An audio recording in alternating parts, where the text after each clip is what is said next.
Hi అండి, welcome to my channel. ఈ blouse అయితే మగ్గం వర్క్ బ్లౌజ్ అనమాట. మా చెల్లి స్టిచ్ చేసింది. మగ్గం వర్క్ కూడా మా చెల్లె చేసింది. అయితే ఏంటంటే ఇది స్టిచ్ చేసేటప్పుడు ఇక్కడ క్లాత్ ఎక్కువ ఉంచేసింది అనమాట. తిప్పేటప్పుడు, వెనక్కి తిప్పేటప్పుడు నెక్ లుక్ అయితే చూడటానికి బాగోలేదన్నమాట. ఎక్కువ క్లాత్ ఉంది. సో దాన్ని నేను ఏం చేశానంటే లోపలికి ఫోల్డ్ చేసి స్టిచ్ చేద్దాం అనుకున్నాను అనమాట. ఎక్కువ క్లాత్ ఉంది కదా, అదే మా చెల్లి ఎక్స్ప్లెయిన్ చేస్తుంది అనమాట.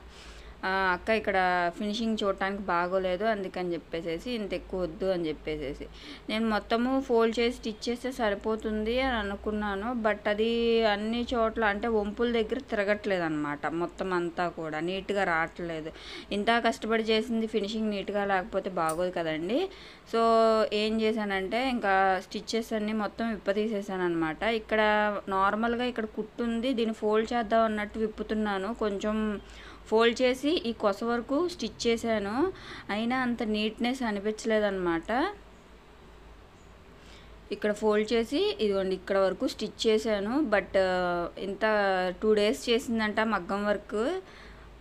వాళ్ళకి అర్జెంట్ అని చెప్పేసి ఈ స్టిచ్చింగ్ అంతా నీట్గా కనిపించట్లేదు అనమాట. సో అందుకని మొత్తం విప్పేసేసాను. స్టిచ్చింగ్ మొత్తము కూడాను చేసింది ఇప్పటి వరకును. ఇంకా ఇదిగోండి ఇదంతా ఇక్కడ మొత్తం తిత్తులల్లే వచ్చేస్తుంది అనమాట. అంత నీట్గా లేదు. సో అంతా మొత్తం విప్పేసేసి ఇలా రివర్స్ చేసేసాను అనమాట. మొత్తం స్టిచ్చెస్ అన్నీ ఇలాంటి కట్టర్ ఉంటుందండి, 10 రూపీస్ 20 రూపీస్ ఉంటుందన్నమాట స్టిచ్చెస్ విప్పేది.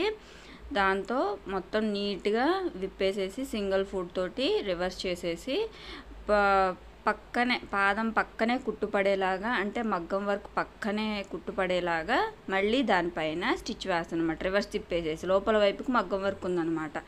అలాగా మొత్తం జాగ్రత్తగా స్టిచ్ చేసుకుంటూ వచ్చి మొత్తం బ్లౌజ్ అయితే ఫినిష్ చేశాను అనమాట ఈరోజు. ఇదిగోండి మొత్తం నీట్గా వంపుల దగ్గర కూడా ఎక్కడ ఎక్కువ గ్యాప్ లేకుండా. తనకి చిన్న మిషన్ అనమాట, సింగిల్ ఫుట్ మీద కుడితే అంత నీట్గా రాలేదంట. తన ఇలానే స్టిచ్ చేసిందంట, కానీ కుదరలేదంట. అక్క కుట్టక్క అని చెప్పి తనకి ఫస్ట్ టెన్షన్ వచ్చేస్తుంది. ఎందుకంటే వాళ్ళు కొంచెం మంచి బ్లౌజు, పైగా అర్జెంట్ అనేపాటి కుట్టే వాళ్ళకు కూడా కొంచెం టెన్షన్గా, అసలు కుట్టే వాళ్ళు కూడా కుట్టలేరు అనమాట. అందుకని చెప్పేసి నేను మళ్ళీ ఇలా నిదానంగా స్టిచ్ చేస్తున్నాను అనమాట. మళ్ళీ ఈరోజు సాయంత్రానికల్లా ఇచ్చేయాలంట ఈ బ్లౌజు. ఇప్పుడు ఇక్కడ మొత్తము స్టిచ్చెస్ మొత్తము వేసేసాక మొత్తం అటాచ్మెంట్ అయిపోయినాక రౌండ్స్ దగ్గర చిన్న చిన్న టక్స్ పెట్టుకోవాలి. తన టక్స్ పెట్టింది, బట్ మళ్ళీ నేను కొంచెం యువతలకు వేసాను కదా స్టిచ్, మళ్ళీ చిన్న చిన్నగా కట్ చేశాను అనమాట. మగ్గం వర్క్ నేను నేర్చుకున్నాను, కానీ ఇప్పటివరకు ఒక్క బ్లౌజ్ స్టిచ్ చేయలేదండి. స్టిచ్ చేస్తాను ఎప్పుడు కూడా నేను చేత్తోనే స్టిచ్ చేసి బ్లౌజులు వీడియోలో పెట్టాను అనమాట. 2 బ్లౌజులు అయితే మొత్తము కూడా ఫినిషింగ్ పూర్తిగా అవ్వకుండా హ్యాండ్స్ జాయిన్ చేయకుండా స్టిచ్ చేసిన బ్లౌజెస్ ఉన్నాయి. ఒకటేమో హ్యాండ్ వర్క్ చేశాను, ఒకటేమో మొత్తం అంటించేసాను అనమాట.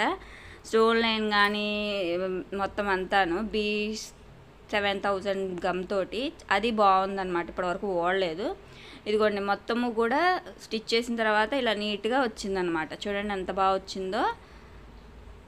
ఇలాగా టర్న్ చేసేసి ఇంకా దానిపైన మళ్ళీ మనం స్టిచ్ చేయవసలేదు. ఇంకా స్టిచ్ చేయాలి అనుకుంటే హ్యాండ్తో అక్కడక్కడ టాకలు అయితే వేసుకోవాలి. చూడండి మనకి ఎప్పుడు కూడా ఎంత హెవీ బ్లౌజ్ అయినా ఫినిషింగ్ నీట్గా ఉంటేనే దాని అందం అన్నమాట. చూడండి ఇప్పుడు కుట్టు పక్కనే కుట్టేపాటికి నీట్గా వచ్చిందనమాట. ఇందాక వెడల్పుగా కొంచెం క్లాత్ అయితే బ్లౌజ్లో క్లాత్ అయితే ఉంది కదా, ఇప్పుడైతే నీట్గా వచ్చిందనమాట. కొంచెం మనం చేత్తో కూడా సరి చేసుకోవాలి. ఇలా నీట్గా సరి చేసుకొని నేను ఇంకా హ్యాండ్స్ షోల్డర్ మొత్తము జాయిన్ చేసేసి ఇంకా నీట్ ఫినిషింగ్ చేశాను అనమాట. ఇదిగోండి ఇందాక దానికి ఇప్పుడు దానికి ఎంత తేడా వచ్చిందో. అంతేనండి. వీడియో మీకు కనుక నచ్చితే అర్థమైతే ప్లీజ్ సబ్స్క్రైబ్ చేసుకోండి. ఇదిగోండి మొత్తం కంప్లీట్ అయిపోయినాక మొత్తం సర్చ్ చేసినాక ఒకసారి ఐరన్ అయినా చేసుకోవచ్చు, బాగుంటుంది. అలా ఉంటుందన్నమాట. ఇక్కడైతే థ్రెడ్స్ కుట్టింది, థ్రెడ్స్ కుట్టి హ్యాంగింగ్స్ కూడా కుట్టిందనమాట. ఆ క్లిప్పింగ్ కూడా యాడ్ చేస్తాను. ఇంకా తన ఫినిష్ అయిపోయినాక వెళ్ళిపోయింది అనమాట. ఇదిగోండి బ్లౌజ్ అయితే మొత్తం ఫినిష్ చేశాక హ్యాంగింగ్స్ కుట్టాక ఈ విధంగా అయితే ఉందన్నమాట. నచ్చితే ప్లీజ్ సబ్స్క్రైబ్ చేసుకోండి. Thank you for watching.